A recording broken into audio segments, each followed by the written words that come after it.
మీ డాడీని కూడా ఆడించే మనిషి ఎవరు? మీ అల్లుడు రాజా. రాజాకేం పని? ఆ నందినితో ఆయన గారు రహస్యంగా తిరగటం చూసి తప్పు పట్టాం కదా, అది ఆయన గారి కోపం. పని కట్టుకుని మా మీద ఎందుకు దాడి చేస్తున్నావు చెప్పు. ఇన్ని తెలుసుకున్న దానివి, అది నువ్వే తెలుసుకో. మీ డాడీ 12 కోట్లు తినేశారు అని కేసు పెట్టి బయటికి పంపించిన ఆ భార్గవియే మీ ఆయన ఆశ్రయం కోరి వచ్చిన నందిని. తనకి టెండర్ పోయిందనికంటే మీరు మోసం చేశారనే బాధ తనని ఎక్కువగా బాధ పెడుతుంది. చేయాల్సిందంత చేసి మీరు ఇంట్లో ఉన్నారు, కానీ అక్కడ జయంతి ప్రాబ్లమ్స్ ఫేస్ చేస్తుంది. అందరూ ఎగతాళి చేస్తుంటే భరించలేని కోపాన్ని దిగమింగుకుంటుంది.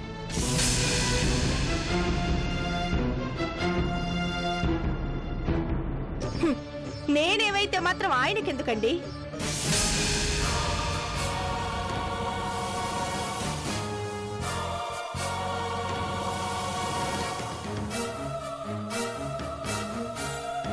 అసలు నేను కన్న కూతురునన్న ఆలోచన అయినా ఉందో లేదో నాకు అర్థం కావడం లేదు.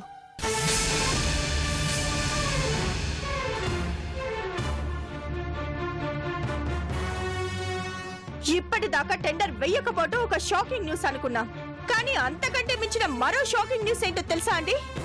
మీ మీద నిందలు మోపి కంపెనీ నుండి బయటికి నెట్టేసిన ఆ భార్గవి అనే ఆడపిల్ల వద్దని చెప్తే ఈయన టెండర్ వేయకుండా ఆపేశారు తెలుసా?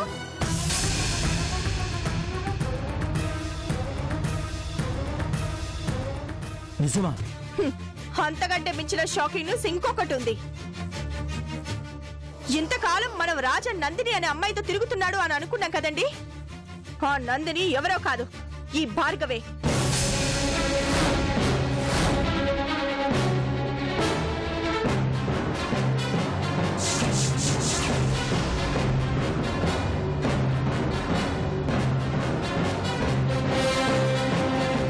భార్గవి నందిని ఒక్కరేనా? భార్గవే నందినిగా వచ్చి నాటకం ఆడింది. ఎందుకు? అందరి దగ్గర ఎందుకు అనే ప్రశ్నలు మాత్రమే ఉన్నాయి, కానీ సమాధానాలు చెప్పాల్సిన మనుషులు మాత్రం ఏమీ చెప్పడం లేదు. భార్గవ్ గురించి ముందే తెలుసా అంటే రాజా సమాధానం చెప్పడు. ఆ అమ్మాయి చెప్తే మీరెందుకు చేశారు అంటే ఈయన సమాధానం చెప్పట్లేదు.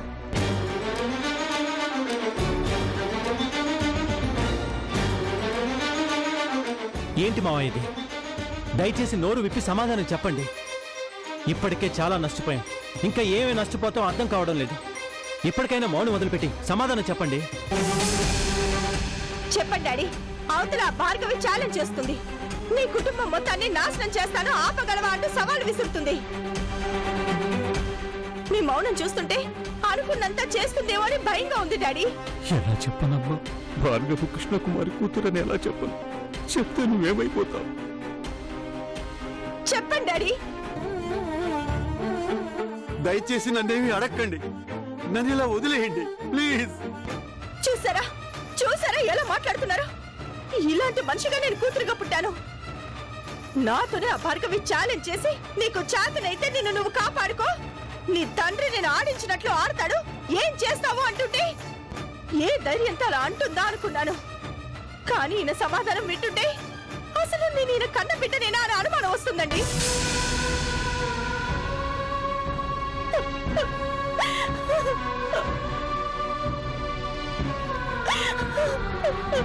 జయంతి, ఆవేశపడకు. ఆవేశం కాదండి, బాధ. ఎవరికి భయపడని నేను ఈరోజు ఆ భార్గవిని చూసి భయపడే స్థితికి వెళ్ళిపోతున్నానండి.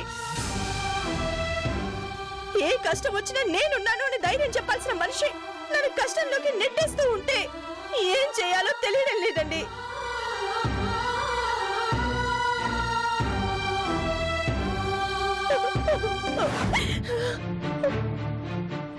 చూడండి, నేను ఎంత ఏడుస్తున్నా నోరు విప్పుతున్నారేమో చూడండి.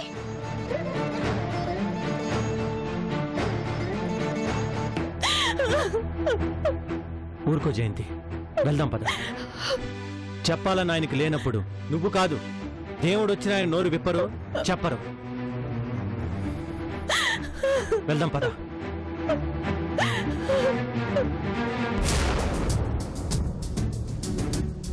అయ్యా మాట్లాడండి అయ్యా. ఏదో ఒకటి మాట్లాడండి అయ్యా. అమ్మాయి గారు ఏడుస్తున్నారు, భయపడుతున్నారు. మీరు ఇలా మాట్లాడకుండా ఉంటే ఎలాగయ్యా? మాట్లాడండి అయ్యా, మాట్లాడండి. ఏం మాట్లాడమంటావురా? జీవితంలో ఎవరికీ తలవంచని నేను జీవితానికి మాత్రం తల వంచక తప్పలేదురా.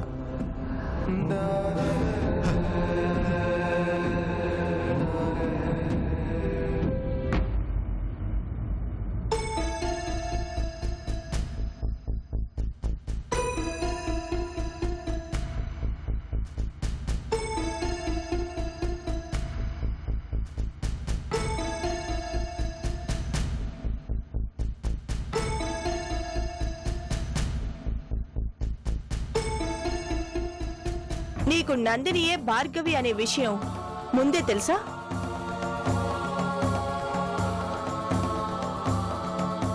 నరేంద్ర గారి కంపెనీ కొని మీ డాడీ 12 కోట్లు తినేశారు అని కేసు పెట్టి బయటకు పంపించిన ఆ భార్గవియే మీ ఆయన ఆశ్రయం కోరి వచ్చిన నందిని.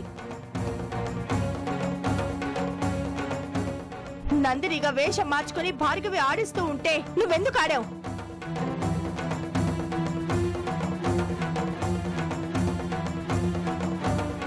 భార్గవి కావాలనే మన కుటుంబాన్ని టార్గెట్ చేసింది.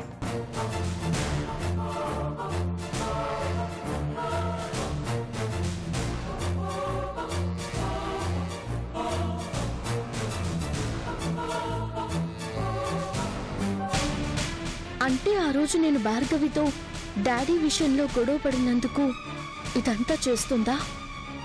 మరి రాజు ఎందుకు చెప్పలేదు?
నందినికి ఆ నాటకం ఆడాల్సిన అవసరం ఏమొచ్చింది?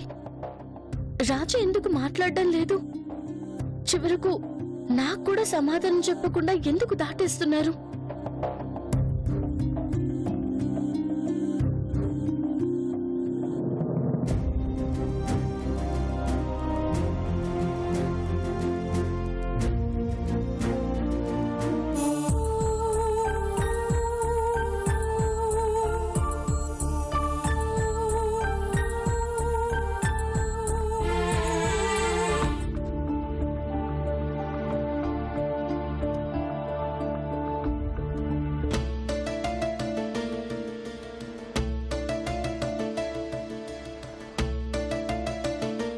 ఏంటి రాజా, ఇంటికి కూడా వెళ్ళకుండా ఎక్కడే ఉన్నావే? పైగా లైట్లు కూడా వేసుకోకుండా చీకట్లో ఉన్నావు.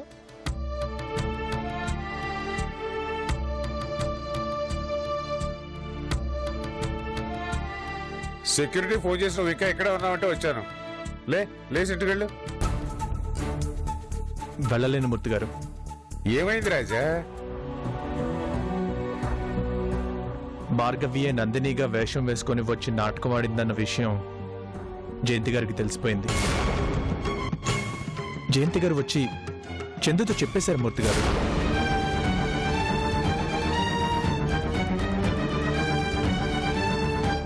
ఎందుకు ఈ నిజం దాచావో అని అడుగుతున్నారు.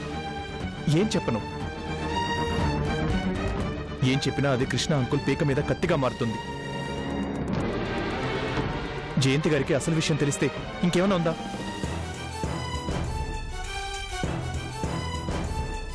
అందుకని నువ్వు ఇంటికి వెళ్లకుండా ఇక్కడే ఉంటావా? ఇలా ఎంతకాలం దాక్కుంటావు రాజా? ఈవేళ కాకపోతే రేపైనా ఇంటికి వెళ్ళాల్సిందేగా. అదే అర్థం కావట్లేదండి. ఎలా వెళ్ళాలి? ఏం సమాధానం చెప్పాలి? ఆ భార్గవి ఎంత తెలివిగా ఇటు నన్ను అటు రాజశేఖరం గారిని ఎలా ఇరికిచ్చిందో చూడండి.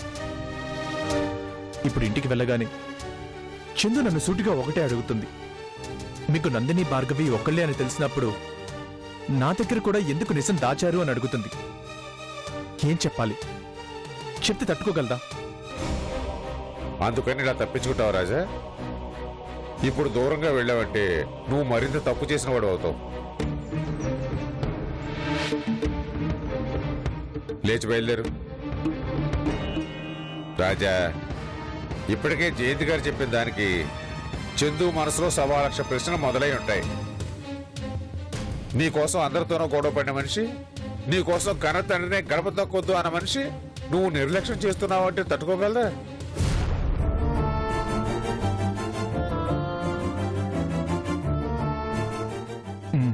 అందుకే చెప్తున్నాను, వెళ్ళు.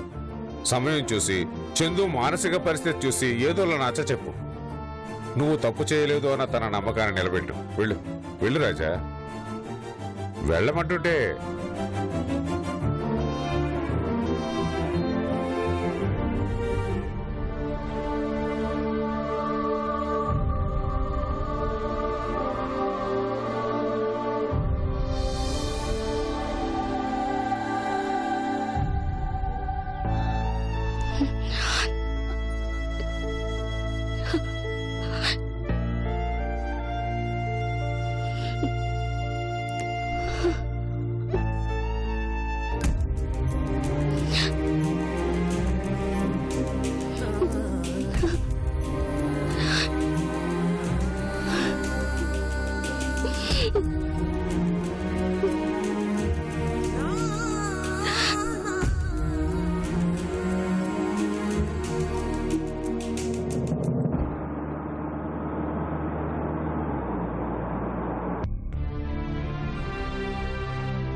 చందు,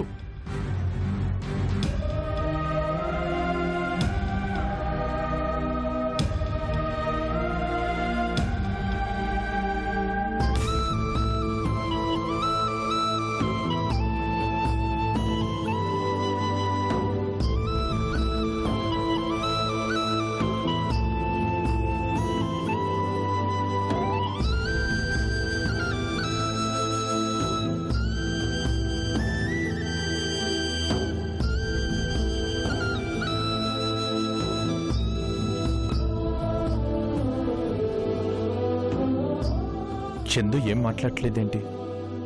రాగానే ప్రశ్నల వర్షం కురిపిస్తుంది అనుకుంటే అసలు మాటలే రావట్లేదు.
నువ్వు తిన్నావా చందు?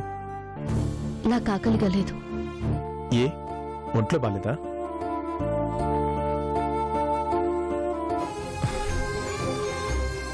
చందు,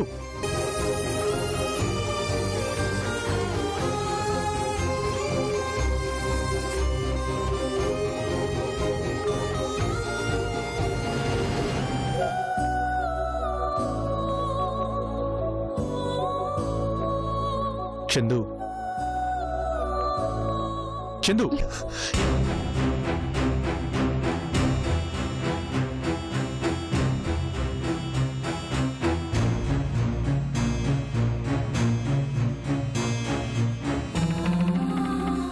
ఏంటి చందు, ఏం మాట్లాడకుండానే వెళ్ళిపోతున్నావు? నాతో మాట్లాడవా? ఏం మాట్లాడాలో తెలియడం లేదు. నీ మనసులో ఎన్నో ప్రశ్నలున్నాయి. ఏవేవో అడగాలని, నా నుంచి సమాధానాలు వినాలని ఆరాటంగా ఉందని నాకు తెలుసు.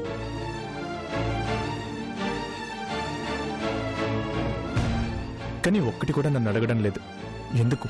ఫలితం ఉంటుంది అనుకునే చోట కష్టపడినా తప్పులేదు. కన్నీళ్ళే మిగులుతాయని తెలిసిన చోట అడగడం అవివేకం అవుతుంది. అంటే నన్ను అనుమానిస్తున్నావా? ఆ అనుమానమే ఉంటే అందరికంటే ఎక్కువ అనుమానించేదాన్ని. అందరితో గొడవ పడేదాన్ని కాదు, మీతోనే గొడవ పెట్టుకునేదాన్ని. నీ ప్రశ్నలకి సమాధానాలు నా దగ్గరున్నాయి చందు, కానీ ఇప్పుడు చెప్పలేను. చెప్పమని ఇప్పుడు నేను అడగడం లేదండి. అడిగినప్పుడు మీరు చెప్పలేదు. కానీ ఒకటి మాత్రం చెప్పాలి చందు, నేనెప్పటికీ నీ రాజానే. కానీ నేను మాత్రం ఒకప్పటి చంద్రుని కాదు.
బుద్ధిగా చదువుకోండి, అల్లరి చేయకూడదు, ఎవరితో గొడవ పడకూడదు, మంచి మార్క్స్ తెచ్చుకోవాలి.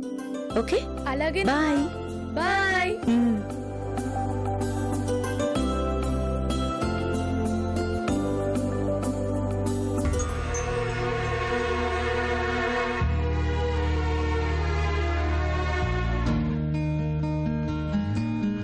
కిరణ్, స్కూల్ కి టైం అవుతుంటే స్నానం చేయకుండా ఆడుకుంటున్నావేంటి? ఆయా, వీడికి స్నానం చేయించు. అలాగే అమ్మా, వెళ్ళు.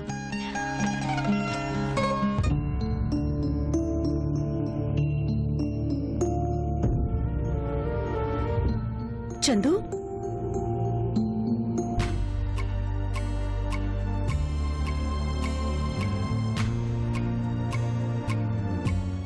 ఏంటమ్మా చందు, ఎంతసేపైంది వచ్చి? వచ్చిన దానివి లోపలికి రాకుండా ఇక్కడ కూర్చున్నావేంటి?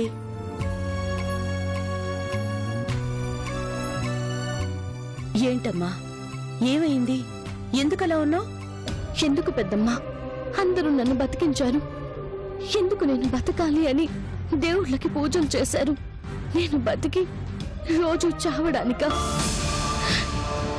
చందు, ఏంటా మాటలు? తప్పు కదూ? నిజంగా నాకు బతకాలని లేదు పెద్దమ్మ. ఏంటి చందు, ఏమైంది? ఎందుకింత బాధపడుతున్నావు? ముందు ఏడకు. అయినా నీకు కష్టం వస్తే తీర్చడానికి పెద్దమ్మని నేనున్నాను కదా. అమ్మ ఉంది, డాడీ ఉన్నారు, రాజా ఉన్నాడు. కానీ అసలు ప్రాబ్లమే రాజా అయితే ఏం చేయాలి పెద్దమ్మ?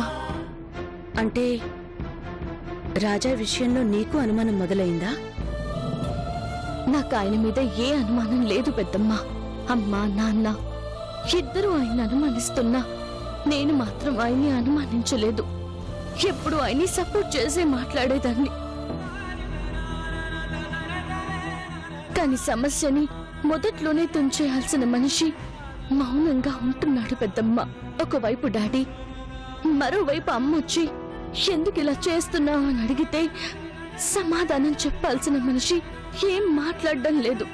ఈ ఒక్క విషయంలోనే కాదు, దేనికి నోరు తెరిచి సమాధానం చెప్పడం లేదు. చివరకు తాతయ్య టెండర్ పోగొట్టడంలో రాజా పాత్ర ఉంది అని నింద పడుతూ ఉంటే రాజా దాన్ని కూడా నాకేం సంబంధం లేదని చెప్పడం లేదు.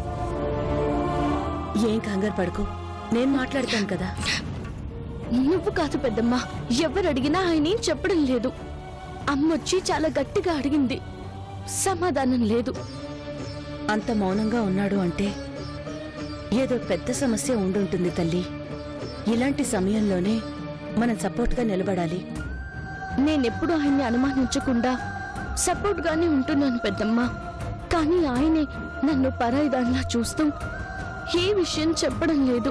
ఆ ఇంట్లో భార్యాభర్తల్లా కాకుండా కేవలం పరిచయస్తుల్లా ఉంటున్నాం పెద్దమ్మ.